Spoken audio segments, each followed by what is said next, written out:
नमस्कार दोस्तों, ओमनीसेन चैनल में आपका बहुत बहुत स्वागत है। और आज आप इस वीडियो में ओमनीसेन इंग्लिश के बहुत ही महत्वपूर्ण टॉपिक को देख सकते हैं। जी हाँ दोस्तों, अगर आप लगातार हमारे वीडियो को जो है देखते रहते हैं लगातार, इसलिए क्योंकि लगातार वीडियो देखने से आपको जो एक मतलब बॉन्डिंग हो जाएगा इस वीडियो में कि भाई किस तरह से जो है इंग्लिश आप आसानी से पढ़ सकते हैं। अगर आप ग्रामीण क्षेत्र में हैं या शहरी क्षेत्र में हैं, कहीं से भी हो, हिंदी माध्यम से आपने पढ़ाई किया है और इंग्लिश पढ़ने नहीं आता, देखिए बिना इंग्लिश के कुछ नहीं होने वाला है।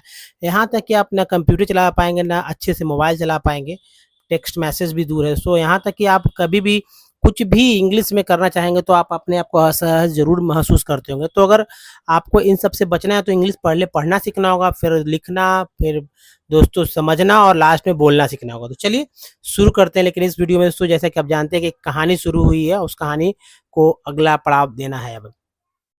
तो दोस्तों ये एक टेक्स्ट है और ये टेक्स्ट जो है आप जैसा जानते हैं आप सभी लोग कि भाई टेक्स्ट जो है, और टेक्स्ट के थ्रू ही मैं बताता हूँ कि किस तरह से कहानी है, क्या सेंटेंस है, उस सब पर बात करता हूँ।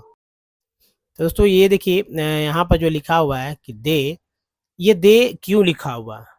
अब भाई अंग्रेज क्या चाहते थे? ये गिव है, ये यू है, 5 है, डॉलर्स है। क्यों है ये? क्यों आखिर ऐसे क्यों पढ़े भाई?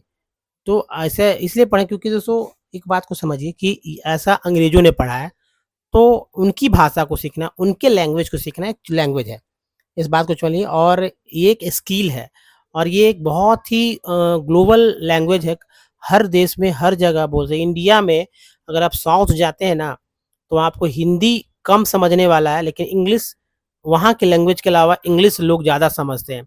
तो यानी कि इंग्लिश आपको एक कनेक्टिंग जो है लैंग्वेज है। तो कनेक्टिंग कम्युनिकेशन जो है कह सकते हैं, और ग्लोबल लैंग्वेज है, देश के बाहर भी आपका बहुत ही यूज़ है। भले ही आप बोल ना पाएँ, लेकिन अगर आप समझते हैं तो बहुत कुछ कर पाएँगे। ठीक है? लिख सकते हैं। तो देखिए दे है, क्योंकि टीएच को द बोला जाता है, द। इसमें ए जुड़ गया, ई जुड़ गया तो दे हो गया, वाई को या बोलते हैं दे। दे गिव, जी को ग बोलते हैं, इसलिए इस तरह से लेते give. They give you $5, laughed the man and a cheap cheap suit and tell you not to get caught again. An को एन बोलते हैं, जी ला अगेन हो गया, again mister Purcell mopped his sweating. Sweat, देखिए कुछ लोग ई, मैं हमेशा बोलता हूँ कि ई, सॉरी यहाँ नहीं, ई और ए को ई बोलते हैं, ठीक है? लेकिन इस हमेशा यही नहीं होता है, ई ए को ए भी बोलते हैं। ये भी याद रखिए, ए, सॉरी ए वाला नहीं, ए बोलते हैं। ए का मतलब ये हो गया ए, और ई का मतलब ये हो गया। तो यहाँ पर ए बोला गया है, इसे स्वेटिंग, और इंग जो है टी के साथ लगा तो टिंग हो गया, स्वेटिंग ब्रो।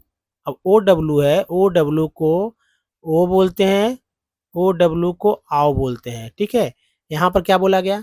यहाँ पर ओ बोला गया, तभी तो ब्रो बोलते हैं। लेकिन देखिए जस्ट उसी के बगल में है ये आ रहा मेरा ओ डब्ल्यू, यहाँ भी ओ डब्ल्यू है। यहाँ क्या बोला जाएगा? ओ या आओ? दोस्तों यहाँ आओ बोला जाता है। आप जानते हैं नाउ, यानी कि यहाँ पर जो है ओ बोला गया, यहाँ पर आओ बोला गया, नाउ। अब देखिए अबाउट, आउट, अबाउट, उठ, ए बी ओ, एबा, यूटीएट, या आउट भी पढ़ सकते हैं, अबाउट, अबाउट, है ना? अबाउट, अबाउट द केयर, ए के बाद ही है तो ए का उच्चारण। अब ये आर के जगह कुछ भी रहता है उससे कोई मतलब नहीं है, रा तो बोलना ही है, जो लेटर रहेगा वही बोलेंगे। अगर एम रहता तो तब भी मान लीजिए कि आर के जगह यहाँ पर ए एम ई, एम रहता है, ठीक है? आर की जगह एम रहता, तब भी ए को ए ही बोलते हैं, ए को ए ही बोलते हैं। तो कहेंगे ए को ए नहीं बोले तो क्या बोलेंगे? भाई ए को ए बोलेंगे, लेकिन कोई ज़रूरी नहीं है। अगर ए सी ए आर रहता तो क्या बोलते हैं? तभी बोलते क्या? नहीं बोलते। लेकिन ई जब जुड़ जा रहा है तब ए बोल दे रहे हैं। इसका यही मतलब कि जब ए के बाद कोई कॉन्सोनेंट रहे, कुछ भी रहे, जैसे एम है, ई ए आर है, लेकिन उसके बाद ई रहे, यानी ए और ई का एक संबंध रहे, ठीक है? ऐसा रहे तो ये ए जो है, जो भी इसके पहले ए के पहले जो भी लेटर हो, मान लीजिए कि एम ए के ई रहता, ठीक है। तो जो भी लेटर है उसी के साथ ए जुड़ जाता है, तो यहाँ सी है तो सी के साथ जोड़ दिया। अगर मान लीजिए कि एस एच ए के ई रहता है, तब एस एच के साथ यानी श के साथ जुड़ जाता है, यहाँ म के साथ जुड़ रहा है, यहाँ सी के साथ जुड़ रहा है, सेक मेक केयर, इसी तरह से पढ़ रहे हैं, ऐसे ही पढ़ा जाता है। ठीक है। तो एंड एंड फीडिंग, फी और डिंग, feeding of your doves, doves क्या है मतलब कबूतर, कबूतर। I would like advise, wow वाह, द मैन संग, यूएनजी को अंग बोलते हैं, अंग, यूएनजी को बोलते हैं अंग बोलते हैं। ठीक है। तो हो गया शंग, अराउंड, ओ यूएनडी को ऑन बोलते हैं, अराउंड एंड स्टॉक्ड, एब एबरप्ट, रप्ट, एबरप्टली, एलवाइली। अब देखिए इसको क्लीन कर लेते ताकि आपको भी कुछ समझ में आए, और ये रहा मैंने क्लीन किया। एबरप्टली बाद देखिए from, from the store, S, इसके बगल में कोई वॉवेल नहीं है तो आपको सिंपल तरीके से आधा श बोलना होगा, एस, स नहीं बोलना होगा पूरा, क्योंकि एस के बाद कुछ है ही नहीं, तो इसलिए S, store, store, पर्सल side, side with sudden. देखिए यहाँ पर श पढ़ रहे हैं, यहाँ पर स पढ़ रहे हैं, लेकिन यहाँ पर एस पढ़ा गया, एस आधा श। और ई एन को एन बोलते हैं, डी लगाया तो डेन हो गया सडन, आर ई को री बोलते हैं relief, relief he waddled, waddle to the window, O W को डी लगा तो डो हो गया, विंडो एंड स्टेयर्ड, एस देखिए फिर से क्या पढ़ा मैंने, एस पढ़ा, S stared, stared out just outside his peculiar, peculiar, peculiar, peculiar का मतलब होता है विचित्र, क्या होता है, पिक्यूलियर मीन्स होता है विचित्र। तो आपको ये याद रखना होगा एक वर्ड मीनिंग, पिक्यूलियर मीन्स विचित्र। कस्टमर, कस्टमर का अर्थ है यहाँ पर, आप तो जानते ही हैं, देखिए यहाँ ई आ रहा है, अर है, तो अर एम का लगा, और यहाँ customer had halted, halted, halted है आगे दोस्तों, ही वॉज होल्डिंग, होल्डिंग इंग है, holding the cage, shoulder, shoulder high, staring at his purchase, एक के बाद ही है, इसको क्या बोलते हैं, purchase then, purchase then, opening इंग निंग, ओपनिंग द केज, एज ईज को एज बोलते हैं, ऐसे भी एक के बाद आप एक के बाद ई समझिए तो है ना, एक के बाद ई है तो सी के साथ कल ए जोड़ा था के, अजी को जब बोला था केज, केज ही री, अब देखिए यहाँ ई ए को ई बोला गया, E read, read inside and E W को यू बोलते हैं, drew out one of the doves, he tossed it into the air, he drew out the second and tossed it after the after the first, they rose like wind blown, wind blown was of fluff and were lost in the smoky gray of the wintry city for an instant, instant, the liberators silent and lifted gaze, एक के बाद ये gaze watched after them, then he dropped the cage, he showed both hands deep in his। दोस्तों ये जो कहानी मैंने पढ़ा, भले ही आप समझ ना पाए हो, लेकिन एक चीज़ बात है कि अगर इसी तरह आप रिपीट करेंगे तो आपको 100% समझ में भी आने लगेगा कि ये कहानी क्या है। नहीं आएगा, कम से कम पढ़ने तो आएगा। रोज़, जी हाँ, सो रोज़ पर डे आप इसे हमारे साथ लगातार पढ़ने से आपको ये बहुत बड़ी सफलता मिलेगी इंग्लिश को पढ़ने में। दोस्तों इतना जीवन में कुछ हर समय कुछ ना कुछ सीखना चाहिए, और आप अगर आप अपने जीवन को अपना अगला पड़ाव देना चाहते हैं, अच्छा करना चाहते हैं, आप सिर्फ ना अपने लिए अच्छा करेंगे बल्कि अपने परिवार के लिए अच्छा करेंगे। अगर आप छोटे हैं तो अपना फ्यूचर के लिए, अगर आप जॉब की तलाश में है या रोजगार परक मतलब कुछ ना कुछ जो है बेस्ट होगा। तो इंग्लिश सीखिए और इसको यूज़ कीजिए, ठीक है? और मैं बताऊँगा कि किस तरह से कहाँ पर क्या बोलना है। एक-एक सेंटेंस भी मैं देते रहता हूँ कि भाई इसको याद कर लीजिए, उसको याद कर लीजिए। चलिए अब इस कहानी को समझने का प्रयास करते हैं कि भई ये कहानी आखिर है क्या? ठीक है, हॉन्टेड हाउस की कहानी है ना? आपको तो पता ही होगी। अगर आपने हमारा पिछला वीडियो देखा था। ये बुक है दोस्तों एन एलियन, जी हाँ दोस्तों, एन एलियन हैंड है ये बुक की कहानी। एक्चुअली इस बुक का नाम एक कहानी है, एलियन हैंड की कहानी भी है, लेकिन ये बुक का नाम है और एनसीईआरटी का बुक है जो कि 35 रुपीज़ में आपको मिल जाएगी। और जाहिर सी बात है क्लास 7 की है, तो इस तरह से हर एक बहुत ही इम्पोर्टेंट हो जाता है। आप अपने आप को लेवल हाई करके रखें, क्योंकि इंग्लिश अगर आपने हिंदी मीडियम से पढ़ाई किया तो आपके लिए बहुत ही इम्पोर्टेंट होने वाला है। चलिए आगे बढ़ते हैं। तो दोस्तों कहानी पहले समझ लीजिए। कहानी मैं बता देता हूँ, फिर सेंटेंस वाइज़ समझेंगे। जैसे कि वे तुम्हें $5 देते हैं, आदमी हँसा, और एक सस्ता सूट, और तुमसे कहता है कि दोबारा पकड़े ना जाओ। मिस्टर पर्सन ने अपना पसीना पोंछते हुए कहा, अब अपने कबूतर की देखभाल और भोजन के बारे में मैं सलाह देता हूँ। वाह! वह आदमी इधर-उधर घूमा और अचानक से बाहर निकल गया। परसेल ने अचानक राहत की सांस ली। वह खिड़की की ओर लपका और बाहर देखने लगा।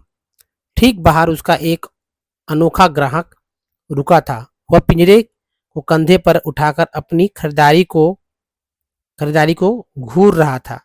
फिर पिंजरा खोलकर वह अंदर पहुंचा और एक कबूतर को बाहर निकाला। उसने उसे हवा में उछाल दिया। उसने दूसरा निकाला और पहले के बाद उसे उछाल दिया। वे फुलाए हुए हवा के झोंके झोंकों की तरह उठे और सिर और सर्द शहर के धुएं के रंग में खो गए। एक क्षण के लिए मुक्तिदाता की मौन और उठी हुई निगाहें उनकी ओर देखती रही। फिर उसने पिंजरा गिरा दिया। उसने दोनों हाथ को अपने अंदर घुसा लिया, मतलब ठंड था तो घुसा लिया। दोस्तों ये कहानी का एक छोटा सा हिस्सा है, और कहानी तो चूंकि पहले से चल रही है तो आपको समझ में नहीं आ रहा होगा कि कहाँ से स्टार्ट करना है। तो अब समझिए कहानी और सेंटेंस के साथ मजा कि क्या मजा मिलता है। दे गिव यू $5, ठीक है, दे गिव यू 5। इसका मतलब हुआ दे गिव यू, यानी कि वे लोग जो है, दे मीन्स वे तुम्हें $5 देते हैं, ठीक है। They give they give way देते हैं आपको $5। लाव द मैन, आदमी जो है हंसा, आदमी हंसा, एंड और एक cheap suit and tell you not to get caught again, ठीक है। अकार and a cheap suit and tell you not to get caught again. इसका मतलब ये हुआ कि एक सस्ता सूट, और तुमसे कहता हूँ कि दोबारा पकड़े न जाओ, ठीक है। Mister पर्सल mopped his sweating now about the care and the feeding of your dogs. I would advise, इसका मतलब है दोस्तों कि मिस्टर पर्सल ने अपना पसीना पोंछते हुए कहा, ठीक है। पर्सल मॉप्ड हिज स्वेटिंग ब्रो, है ना, ब्रो मीन्स, ठीक है, समझ रहे हैं ना। तो स्वेटिंग जो है अपना पसीना, स्वेटिंग में पसीना पोंछते हुए कहा, अब अपने कबूतर की देखभाल और भोजन के बारे में, ठीक है, जो कबूतर के बारे में जो था उसके बारे में उसने सलाह दिया, ठीक है, मतलब मैंने सलाह दिया, वो ऐसा बोल रहा है। वाह वाह, द मैन संग अराउंड, वह आदमी उधर उधर घुमा। द मैन स्वंग अराउंड, आदमी इधर उधर घुमा, and stocked up abruptly from the store, और अचानक दुकान से बाहर निकल गया। पर्सल side with the sudden relieve, पर्सल जो है, पर्सल जो मिस्टर पर्सल, श्रीमान पर्सल दुकानदार जो है, ठीक है, जो पर्सल है, अब देखिए पर्सल side with the sudden relief, वो अचानक जो है उसने जो है राहत की सांस ली। जाहिर सी बात है, अचानक राहत की सांस ली, यानी कि सांस, साई साई बोले साई, साई मीन्स सांस लेना, ठीक है।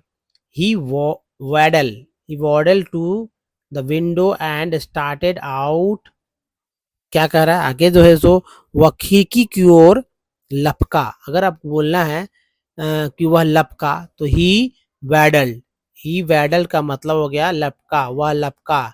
वह पास्ट में सेंटेंस है। ही वैडल, अगर बोले ही वैडल्स बोलेंगे तो ऐसे बोल सकते हैं, ही वैडल्स, ही वैडल, यस लगा देंगे तो हो जाएगा he waddles, he waddles, he waddles to the window and stared out, ठीक है, स्टेयर्ड आउट। और क्या हुआ, और बाहर देखने लगा। स्टेयर आउट, आउट का मतलब स्टेयर आउट में बाहर देखना, है ना। जस्ट आउटसाइड मतलब उसके जस्ट मतलब खिड़की के बाहर ही, है ना। हिज हिज पीक्यूलियर, विचित्र कस्टमर, उसका विचित्र अनोखा कस्टमर जो था वो हॉल्टेड, वो रुका हुआ था। ही was holding the case shoulder high, उसने जो पिंजरा था उसको अपने कंधे पर उठा रखा था। Starring at his the purchase, जिसको उसने खरीदा था, ठीक है, जो खरीदा था उसको उठा रखा था। देन तब ओपनिंग द केज, ठीक है, उसने क्या, ये फिर वह पिंजरा खोलकर, ओपनिंग द केज, अपने पिंजरा को खोला एंड रिच द इनसाइड, और वो वापस दुकान में आ गया। And drew out one of the doves, उनमें से, ड्रू का मतलब सोचिए ड्रू, है ना। तो जैसे हम लोग समझते हैं उसके पास्ट में है, तो फिर एक पिंजरा खोलकर वो अंदर पहुंचा और एक कबूतर को बाहर निकाला। ड्रू मीन्स निकालना। He tossed it into the air, tossed का मतलब जैसे सिक्का उछालते हैं ना उस तरह से। तो उसने क्या किया कि एक उनमें से एक को उड़ा दिया। ऐसे टॉस्ड का मतलब सिक्का नहीं है यहाँ, टॉस्ड मीन्स उसको उछाल दिया, ठीक है, उछाल दिया, सिक्का भी उछालते हैं ना, टॉस करते हैं। ही ड्रू आउट द सेकेंड, उसने दूसरे को भी बाहर निकाला। And tossed it after the first, पहले के बाद दूसरे को भी उसने उछाल दिया। They rose like wind blown balls of fluff and were lost in the smoky grey of the wintry city, ठीक है। अब देखिए, वे जो फुलाए हुए हवा के जो मतलब हवा था, हवा के झोंके की तरह उठे। जो क्या उठा भाई, जो कबूतर था, और सर्द हवा के धुएं के रंग में जो है वो कबूतर खो गए, है ना। For an instant the liberators silent, and the lifted gaze watched after them, ठीक है। एक क्षण के लिए मुक्तिदाता की मौन मतलब शांत रहा, और उठी हुई निगाहें उनकी ओर देखती रही। भाई जो गया उड़ गया कबूतर। देन तब ही ड्रॉप द केज, उसने पिंजरे को भी छोड़ दिया। और he showed both the hands dip in his, और अपना जो कह रहा है कि उसने फिर उसने दोनों हाथों को अपने अंदर घुसा लिया। दोस्तों कहानी यहीं तक थी, और आपने देखा किस तरह कहानी ने मोड़ लिया। अगला कहानी जरूर देखिए, देखना ना भूलें, सुनना नहीं भूलें, साथ ही इंग्लिश को भी सीखें, ठीक है। तो दोस्तों इस वीडियो में यहीं तक। वीडियो अगर अच्छा लगा तो प्लीज़ लाइक एंड सब्सक्राइब करिए हमारे चैनल को, और don't miss the next video. मिलते हैं अगले वीडियो में, तब तक के लिए ध्यान रखिए, धन्यवाद, थैंक्स अगेन।